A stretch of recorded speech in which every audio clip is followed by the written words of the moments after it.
For me, the greatest satisfaction is, of course, when a Hindu comes to Christ, man, there is no greater joy than that. I went to America and got saved there. Then God called me and He said, I've called you for my own people.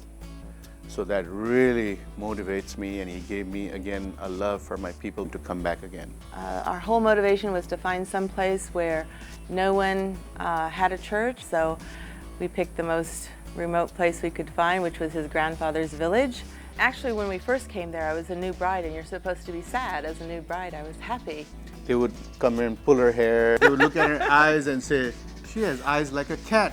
I was a little strange, and I did things like riding motorcycles, but some of the younger women thought that was great. We mainly are working among the tribal group called Maithili people.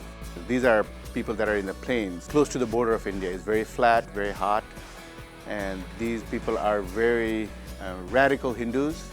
So when we went to that area, why it was so hard was because they had never heard of Jesus. So that made it double and triple hard. We felt like quitting many times. We'd sit in our bedroom and think, are we sure that God called us? But each morning we'd get up and God would give us strength. Over the years, we've also gone up into the mountains, and maybe 40% of our churches are that people group. They are a quieter people group. The mountain peoples are Hindu, but they're also Buddhist. Hindus and Buddhists, they go together. They like each other. Because Buddha was born in Nepal. Buddhists are the only ones that Hindus will not persecute. Bob's had many threats on his life. It's normal for us.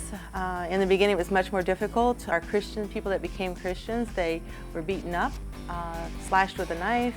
The persecution has subsided. They've seen our lives. They've seen our examples over the years. It continues to happen as we go out into new villages.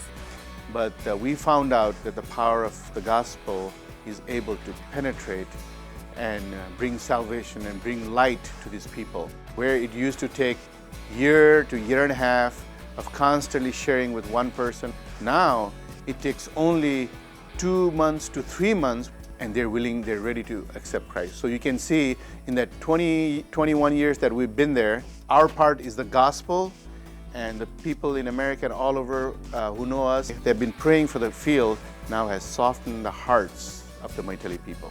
We have 43 Friends churches, and we have 140 pastors and church planters that take the gospel all over Nepal.